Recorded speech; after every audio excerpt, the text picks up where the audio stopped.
really happy that he's sharing his Dharma with us tonight. And feel free to say anything else you want to say about yourself. Well, it's just one. It's a great pleasure and an honor to sit with you and to have the opportunity to talk to you. It's actually, both of us have been practicing for a long time on somewhat independent tracks, and in all that time, I only ordained about 6 years ago, but in all this time, it's the first time we've sort of sat together in this kind of a context. Oh. And it's very, isn't it? I mean, Yeah, I think so. right. Yeah, so that's very, very interesting. Thank you. My pleasure. Glad you're here. So do I talk now? Yes. Okay.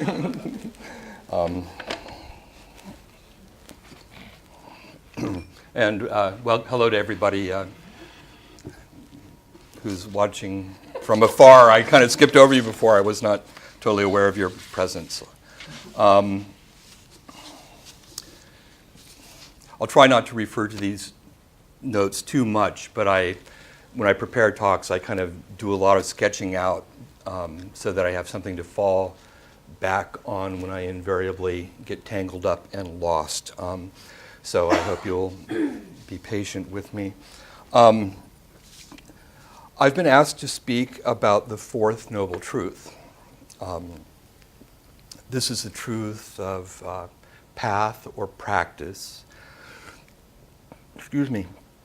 But when we talk about the path or practice in the context of the four truths, we're talking about it in a particular way. We're talking about the eightfold path, or the eightfold path, right?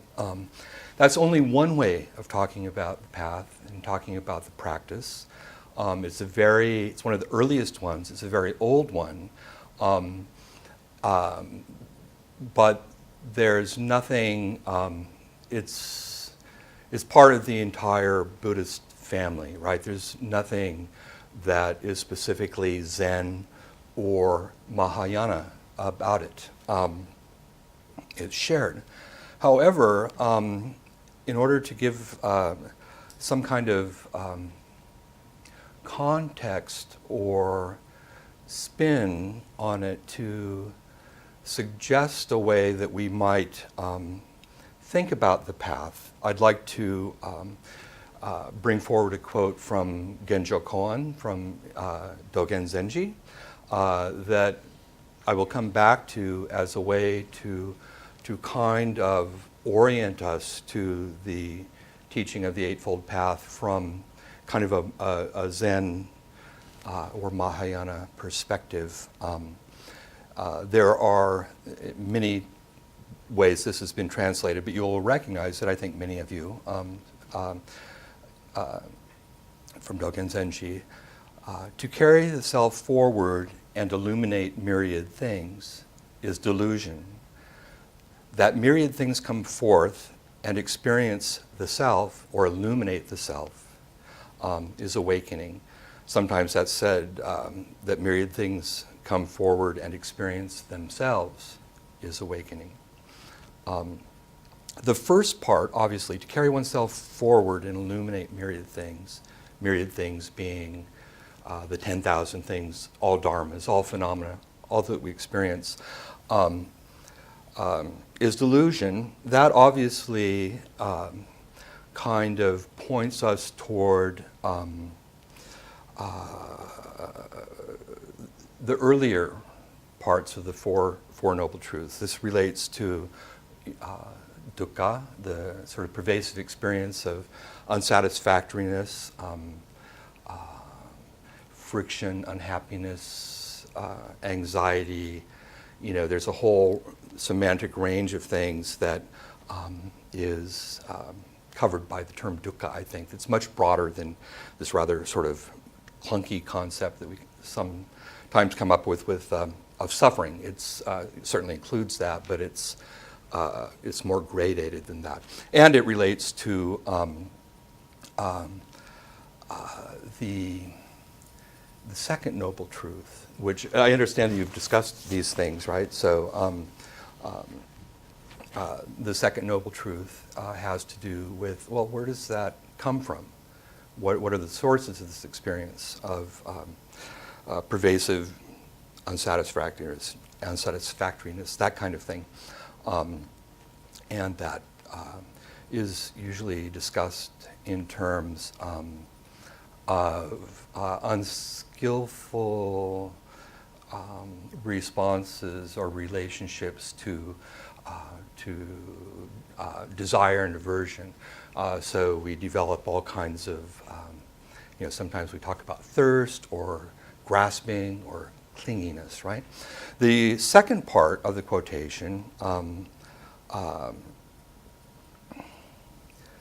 casts things in such a way that sort of clarifies, I think, the nature of the path and about a set of different aspects of relationship. And as I don't know how well I'll be able to bring it forth, but I want to sort of frame my talk in terms of relationship. And as Dogen Zenji says, that myriad things come forth and experience the self as awakening. We are talking about relationships to myriad things, actually, all phenomena. So, I've already sort of alluded to, the first two noble truths, dukkha, this response that generates what we sometimes talk about as the three poisons. I don't know if is that the idiom, the terminology you use here. So sometimes, often in sort of the San Francisco Zen world, and we talk about greed, hate, and delusion. Other practice groups talk about passion, aggression, and ignorance. And I kind of like the latter a little better, simply because it's a little bit more, again, more gradated. It's not just the most pronounced or sort of solidified forms of these things, but it's more gradated. And particularly, I like the use of ignorance rather than delusion, because that includes, for me anyway, the nuance of ignoring things. In other words, this sort of phenomenon of denial that we all sort of engage in different ways, right? The third noble truth, I don't. How would you characterize the third noble truth? That there's a possibility of healing or ending or right. working with. Yeah, I just wanted to make sure I was kind of in the same idiom. Yeah. That there's a possibility of healing. There's a possibility of specifically working, because we've identified that dukkha has a cause or causes and conditions. There's a possibility of working with those causes and conditions in such a way that we can ameliorate that situation and have a more healthy, maybe we could say happier, different kind of relationship to sort of the given conditions of our experience, which a more skillful response to the qualities, what we sometimes call the three marks of suffering itself, but also impermanence and the what we could call non-self, or our resistance or denial of the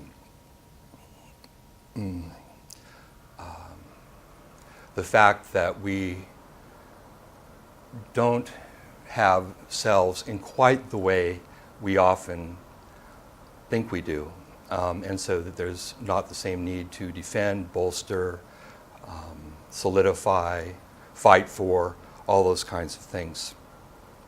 And then the fourth noble truth has to do, well, how do we, concretely, how do we actually work with those things?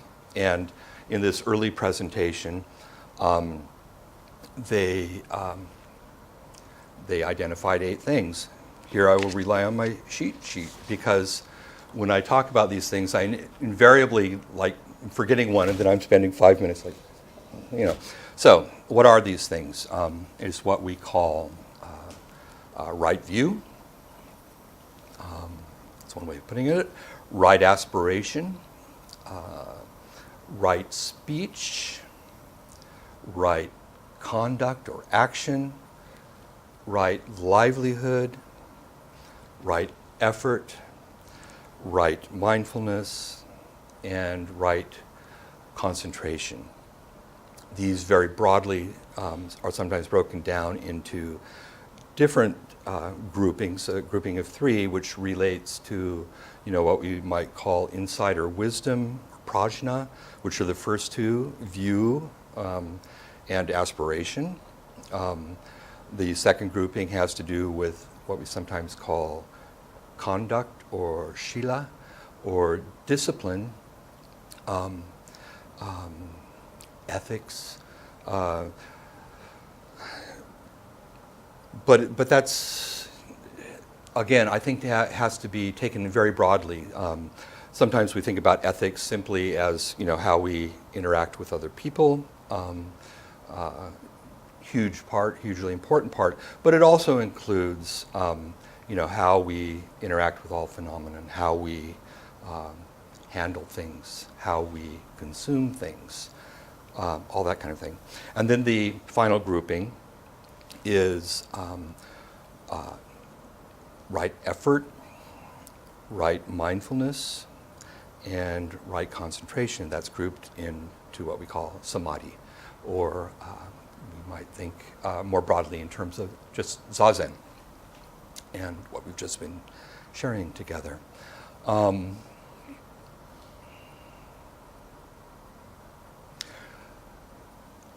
This question of, we say right view, right aspiration, right speech, right conduct, all those things, this has to do with, it's not right according to, checking ourselves off against some sort of externally imposed standard. We've got to adhere to and meet some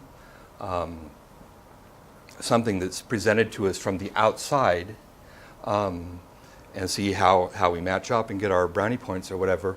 It's more a matter, sometimes the word that's used in Pali, I believe, is samo or sama, and it has to do you know it? Sama, and it has this range of meanings like proper, whole, thorough, integral, complete, perfected. So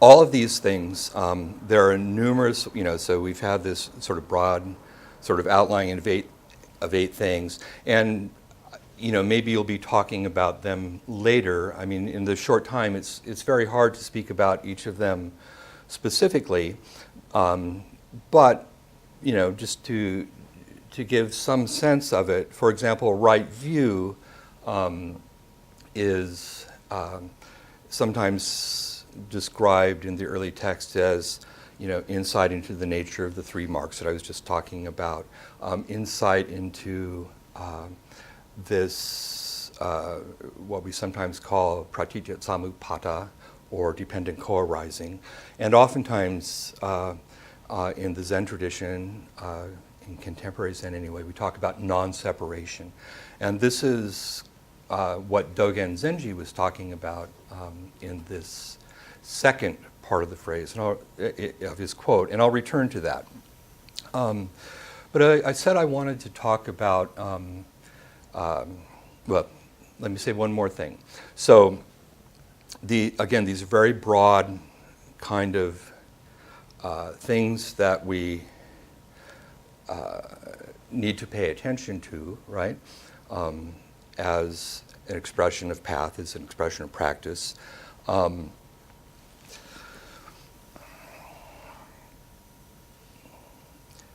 They've been given different descriptions, and there's some variability in it. So, for example, in the early text under right livelihood, in addressing a monastic community, it said that the right livelihood is simply receiving alms, that monks and nuns should not engage in other, in farming or other kinds of money-generating labor, that kind of thing. Whereas in the Anguttara Nikaya, it's said to be such things as not engaging in the production of arms or in butchering or in selling alcohol or drugs, that kind of thing. So the kinds of things that would not typically be engaged in by monks and nuns. So this is clearly addressed to, from the earliest days to a different group of people, i.e. lay people. And so, it's not like right livelihood has to look identical for everybody. There are different kinds of things that will be different to appropriate to different situations. And that's important to keep in mind. It's not like we can, make a checklist and got that one right, got that one right, got that one right. It takes paying attention to, your situation, who you are, what's appropriate, and what furthers the sort of project of bringing kindness and compassion and insight into expression, right? So,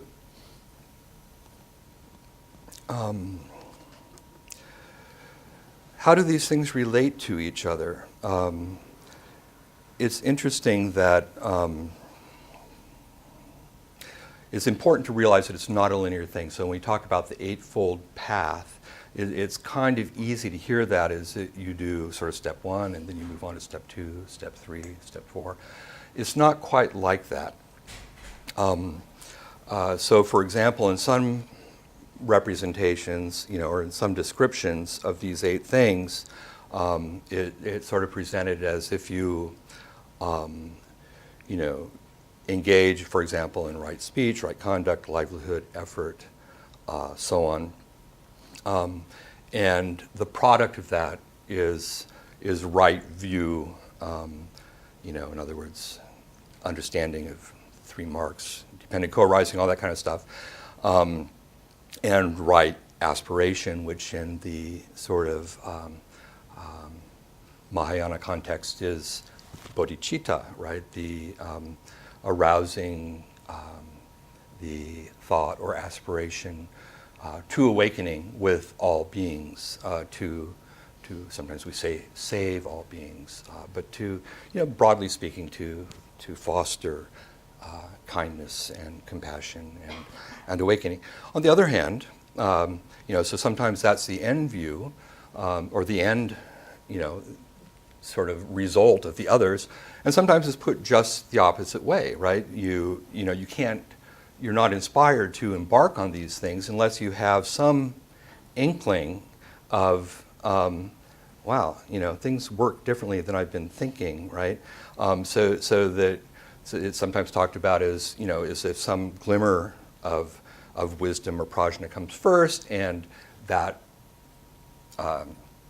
propels you into practice and to implementing these other things. For this reason, it's clear that it can't be, a strictly linear process. And therefore, oftentimes, the Eightfold Path is represented as a wheel, in which each one of these spokes, works together. There's no before or after. They all support each other. and that wheel is interesting because, it has it has that circularity that, in some sort of logical way we saw in the different sort of ordering of these things. There's the idea of them mutually supporting so that, it spins smoothly. And this picks up on the idea of dukkha. Etymologically speaking, I can't confirm this, not knowing the original languages, but it's said that etymologically speaking, the word dukkha kind of comes from the sense of a wheel spinning around an axle or an axis, but not smoothly, sort of with wobble, and hence with friction and resistance and wear and tear, anxiety, all the things that are involved in that notion of dukkha. And so that when we bring, when we engage in the effort of the Eightfold Path, things sort of function more smoothly so that situation is ease. Things are balanced, more at ease, healing, as Lien said. And so that's one way of thinking about how things, I said I'd like to talk about this in terms of relationship, right? So we can see how, that what's being put forward is that if we pay attention to these different aspects of our lives, that will run more smoothly. Our lives will run more smoothly, more satisfactorily.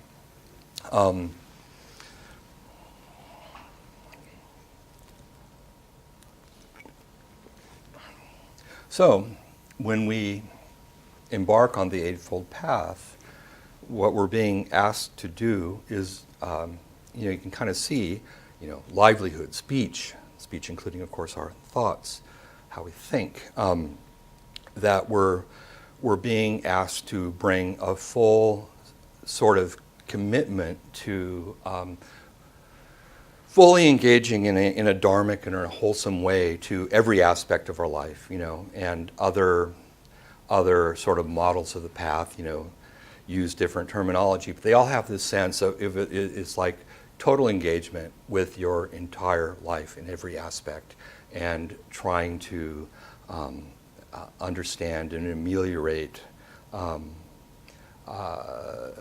causes and conditions that bring about this pervasive sense of unsatisfactoriness.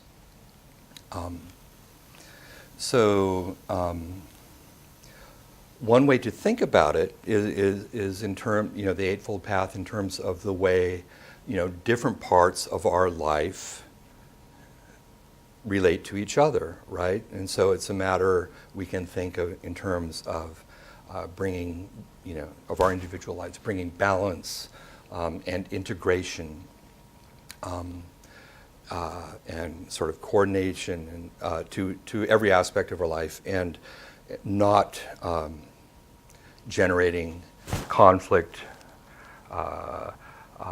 within ourselves that we then, to use Dogen's words, carry forward and impose on the rest of our experience, the rest, of our social relationships, the rest of our relationships to everything in the world in such a way that perpetuates our sort of karmic dilemmas, but rather alleviates them.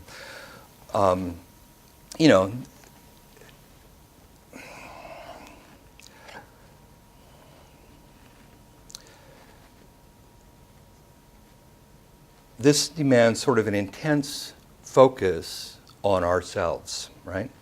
So there's a kind of a paradox right at the beginning, because this intense focus on ourselves and this sort of false or inappropriate or incongruous image we have of ourselves as separate, and consequently,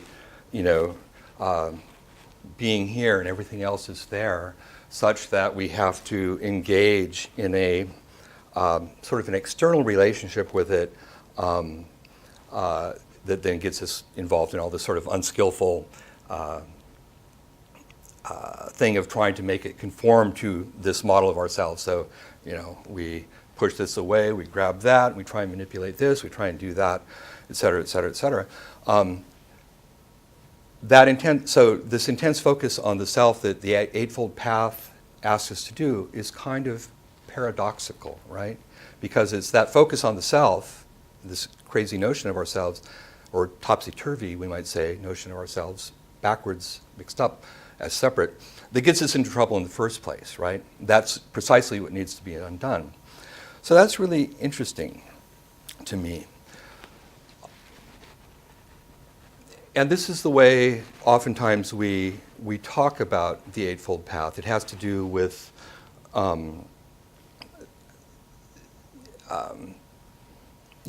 kind of working on ourselves. And it's not working on itself, but it's important to realize it's not only that.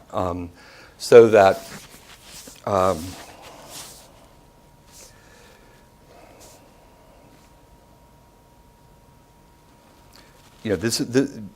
because of this is sometimes why, like in later Mahayana texts or sometimes in Zen, discussion of the Eightfold Path is sort of set aside a little bit. It's discussed as being, the practice of a hearer rather than the practice of a bodhisattva. That's a little misleading because and indeed that's sometimes the way it's approached, but if you look at the Eightfold Path itself, you already see things sort of pointing outwards, right? You see things about speech, you see things about conduct, you see things about livelihood, and all of those things sort of inherently have to do not just with ourselves, not just with a matter of sort of getting, right with God or right in our soul or getting ourselves together, all those kinds of things, but it points, to our relationships with other people.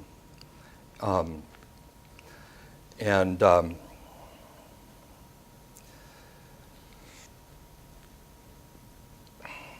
think, some of those it's fairly clear how it does that, but I think you could you could sort of tease out how the way every one of those books, all parts of the Eightfold Path, I'm already going on a little too long, every part of the path has not only to do with ourselves, or even primarily or fundamentally to do with ourselves, but also with our relationships with other people, and so on and so forth. So it's not personal. It's not as narrow as the way it's sometimes practiced, or the way it's sometimes presented. But there's still this kind of gap, right? I'm talking about my relationships with you, and that sort of puts me here and you there, right? So that's maybe a little problematic. And that's where I find this quote from Dogen so helpful as a way to sort of frame this teaching, that myriad things come forth and experience the self is awakening. Because when we put it in those terms, it's not, it kind of brings us to, it points us in the direction of considering things not as this sort of dichotomous situation in which we need to find appropriate ways to relate different things, connect different things, but presents the idea that actually, this can be set in the frame of what we call, what I was pointing to before, this idea of non-separation, that we're all not only in this boat together, but that we're in this boat in such a way that I can't claim my sense of unsatisfactoriness as only mine and leave yours over there, or claim any sort of awakening that I have as mine, and you can go out and get your own. It arises together, right? So this gives us a way of thinking about engaging in these things in such a way, in a very broad way, so that yes, in engaging in the Eightfold Path, I am healing myself. This Eric Shutt, this guy who has all kinds of internal conflicts and all kinds of external conflicts, but also is engaging in a healing way, in that sort of more dichotomous realm, that includes me as opposed to others, and puts it in a frame of realizing, well, that no, this sort of whole notion of, you've got the whole set of causes and conditions over here, and then this little other thing separate from that is somehow, independent of all that, and has to manipulate that, and sees that no, this thing I regard as myself is also part of the entire field of causes and conditions, and that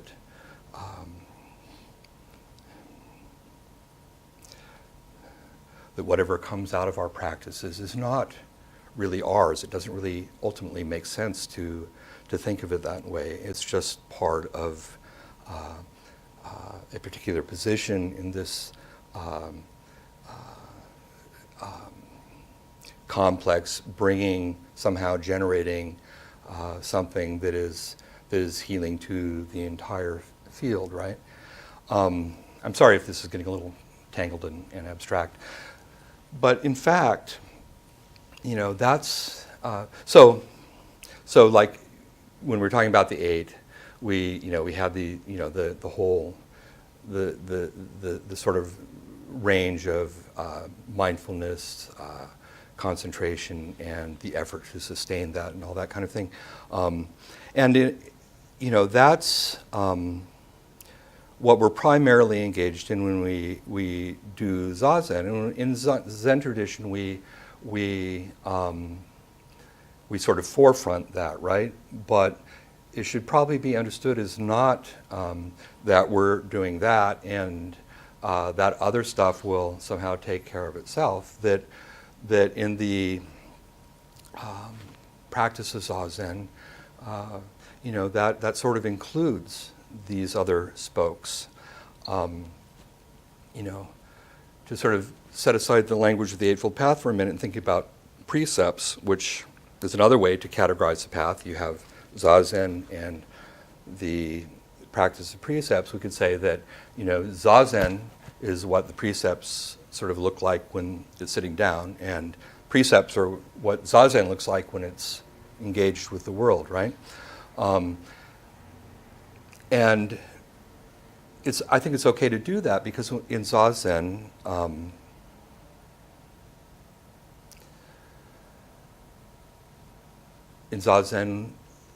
with every breath, we're precisely engaged in that process of not, to use Dogen's term, carrying ourselves forward and imposing ourselves in the world that sustains, conflict within ourselves and conflict with others, conflict in the entire field. With every breath, we let go of that, and more things themselves, phenomena themselves, including us, not setting ourselves outside, but including us, come forward, in a sort of healing way. Maybe I'll just let it go at that. I hope that wasn't too schematic, and I'm assuming, that you'll have. I mean, each one of these eightfold, each one of the spokes and steps, are more than one talk in themselves, and I expect you'll be having those discussions over coming years. But I just wanted to present this as a way of, maybe sort of orientating that in such a way that we see that this intense focus on ourselves, and that seems to be expressed here, working on ourselves, trying to get ourselves together, is not exactly about becoming a better person or a good person. It's not that. That's part of that. But that's not the point of that. The point of that is for all beings, right? It's so that all beings may awaken together. And sort of the precondition of that is for us to sort of step back, stop imposing ourselves, manipulating things, trying to organize according to this limited view, and let the sort of underlying wakefulness, the underlying wisdom, the underlying kindness that's already there simply express itself and operate in a less hampered way. And we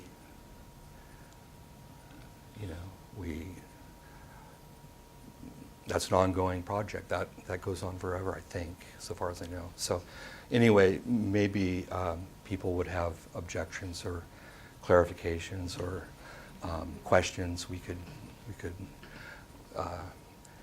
discuss it, and people can help me. People have questions, other people can help answer them. So thank you. Sorry that went a little long. No, it's fine.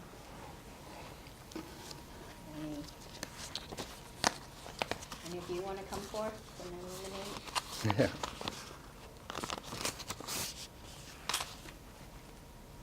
Uh-oh. Yes. I would like to hear, I don't know what age you both met each other. She was about 5. No, 8. 8, and I was about You're 18, 19. You're 9 For- years older than me. 19. Yeah. 19. Yeah. He was when I was adopted and went from Saigon to Thailand, he was there visiting. His father's my adoptive father. Were you already studying Buddhism at that time? No, that started about a year or two later for me. I had an experience when I was in Thailand that time that was sort of the initial inspiration.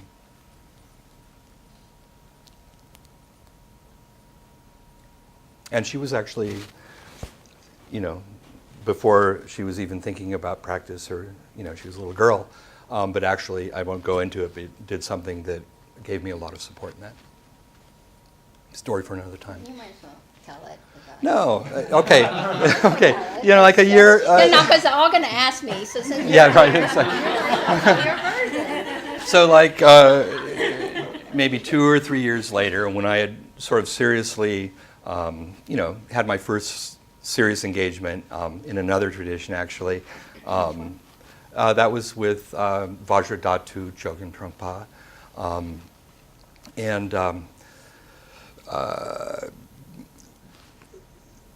My father and his wife and Lien and our sister Ka were visiting from overseas in Seattle, and we were walking around this lake, Green Lake, and for some reason I was kind of off by myself, like a little bit away, and she kind of came running up and and said, everybody thinks that you're engaged, all this Buddhism stuff is really weird, but I think it's really cool. and it really, it was the first sort of support I got, and it was much appreciated, and it was important, My memory of the story, when he told me, because I had no memory of it, was that because you were explaining it when we were eating, you were explaining it to our parents, and they were like thinking it was a cult or something, because it was 1975, right? So, Yeah. And so then that, I guess later, then I thought he needed support. Yeah. I didn't remember that, which just goes to show that 2 bald heads are better than 1, So I'll ask a question Sure. to be a devil's advocate. And it says long history with Buddhist Peace Fellowship, which is Engaged Buddhism. So if we're supposed to let's see, I had it earlier when you were talking. Let's see if I can pull it up that way.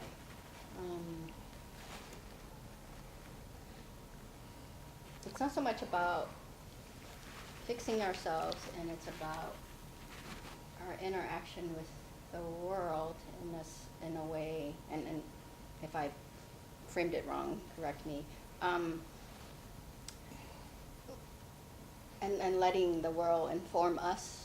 Yes. Would that be what you've been saying? Yeah, I think I maybe know where this question's going. Yeah. So, well, what about things that are wrong in the world, Eric? Yeah, I know, Should exactly, I just sit exactly. here? No, I mean, it's a very difficult question to sort of frame because sort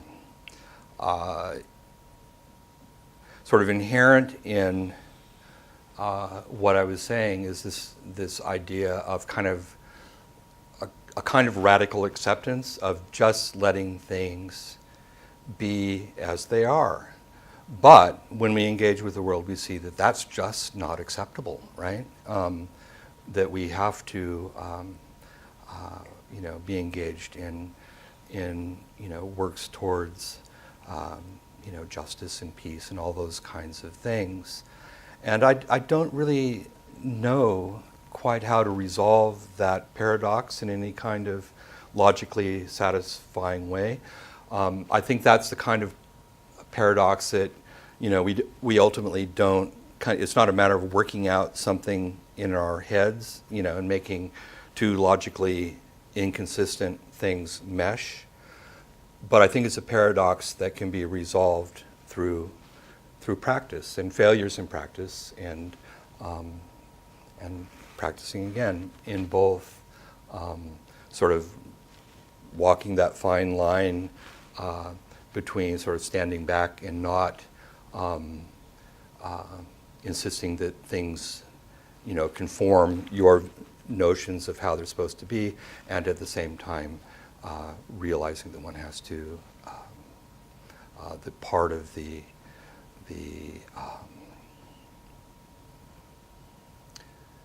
effort to save all beings, if we want to put it in that language, will of necessity also involve certain kind of struggle. I mean, it's a feature of our lives, right? And we can't simply ignore things that are unjust. It's not a very satisfying. I can't give a satisfying answer. Yeah, I'm satisfied with that. Anyone not satisfied? Or anything else? Yes. It just occurs to me as you're saying this, when you were talking about right livelihood and translating that from the monastic setting to the lay setting, there was some not tension, but some clarification on that. It occurs to me that there might be something similar happening here with this topic of thinking about translating some of these teachings from a monastic setting to one where people are living engaged in the world. No, but in the monastery, it's not so peaceful either. No, you know absolutely. that. Yeah. Yeah. No, that's a really good point, I think. Yeah. Yeah. So. Part of practice, I don't want to introduce a whole other big topic, but there's this notion of Dharma position. Or is that something people are familiar with? Well, I mean, in one sense, we talk about Dharma position, sort of in a monastic context as, this person's, this person's the Don, that person's the abbot, this person's the teacher, whatever. That's one, but that's sort of a derivative sense. The bigger sense is, again, goes to this thing that I quoted from Dogen, that, you've heard the simile or metaphor of Indra's net, right, where all things, dharmas don't have any sort of own being, self-existence. They are a particular inflection, each one reflects all the other jewels, and every jewel in the net reflects every other one. And so they both sort of represent the entirety of the field, you know, of jewels in the net, but they each have their own place. And putting that in social terms, part of our place in this world is, for example, we're citizens, you know, so we have political responsibilities that to retreat from is a kind of becomes a kind of self-protection and becomes a kind of trying to isolate oneself, and that's you know, probably not appropriate for anybody, and particularly not for people who've committed themselves to actively trying to encourage compassion and wisdom.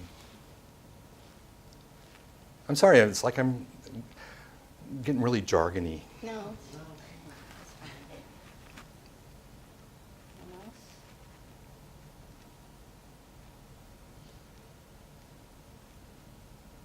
So, Nyosan? can you hear me? Yes.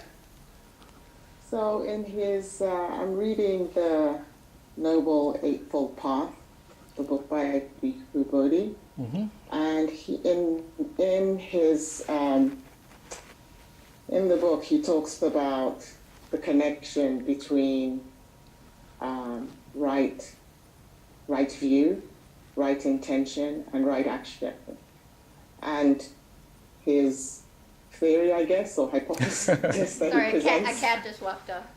Oh, yeah. We're not pointing at you, we're pointing at the cat. Yeah. Sorry. Vicious. A Dharma just passed in front of me. Yeah. In the book, he talks about wrong views. If you have that wrong views result in wrong intentions, which results in unwholesome action. Mm-hmm. And I was just wondering what your thinking was on that, based on what you've just presented. Well, you know, I haven't read him, and so I kind of don't know where should I be looking at this thing or over here? Over there. Okay, okay. You know, you know, I think so far as that goes, that's probably correct. I might personally be a little inclined to quibble with this idea that in this context, the opposite of right is wrong. That as I tried to indicate before, you know, it's partial, it's incomplete, and that sense of right means sort of more complete, less partial, a more sort of holistic approach. So it's not a matter of right and wrong exactly. It's more a matter of having a broader, more comprehensive and inclusive view of what's going on. Does that help? Yes. Thank you. Thank you.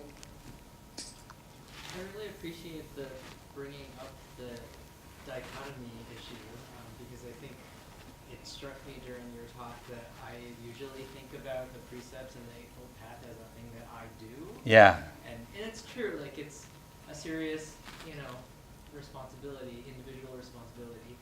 And I think everyone in this room is like learning in a serious way. And there's a kind of futility to the like, oh, and it's all about me for all beings. Like I'm doing the precepts for all beings. Yes. Or I'm like doing the Eightfold Path. The sort of Marxist-Leninist heroic march. Yeah. Just wanted to appreciate that. Thank you.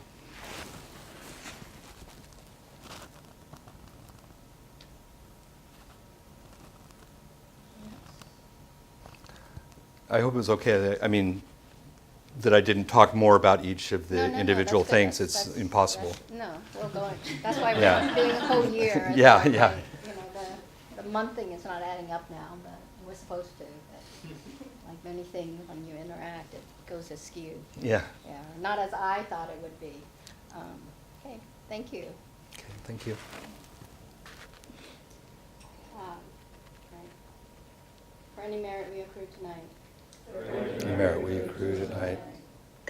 Today's the anniversary of the shooting in Orlando. So So, no, sorry, I want information. So I want to dedicate our Any Merit We Accrue tonight to